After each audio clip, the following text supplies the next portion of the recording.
To those who wreaked havoc in our capital today, you did not win.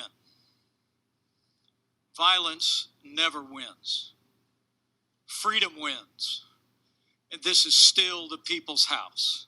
Just mere hours after extraordinary and violent events took place at our nation's capital on Wednesday, the very lawmakers targeted during the siege came together once more in a final attempt to put an end to the presidential election.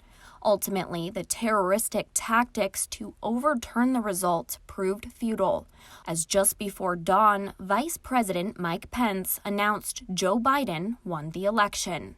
Despite claims of fraud, lawmakers confirmed once and for all the electoral votes were accurate and fair.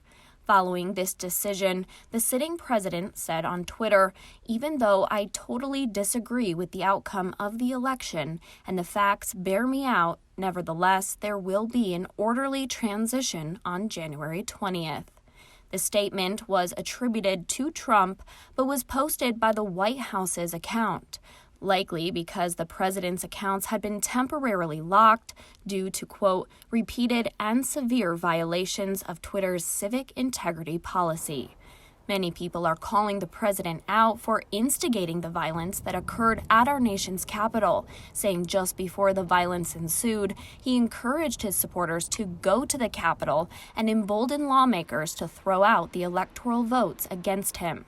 In fact, some lawmakers were arguing on his behalf as the violence broke out. Protesters are in the building. Thank you. Though rumors circulating on social media make it hard to hold anyone accountable.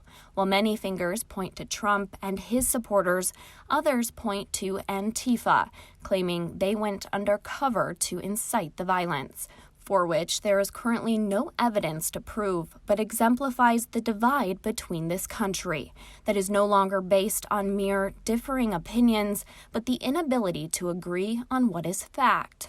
Now, looking forward, as President Trump himself has said, there will be a transition of power come January 20th.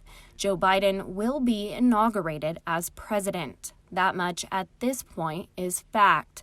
What an orderly transition of power, as Trump calls it, will look like may depend on who you ask, but time will surely tell. Reporting for Newsnet, I'm Abigail Taylor.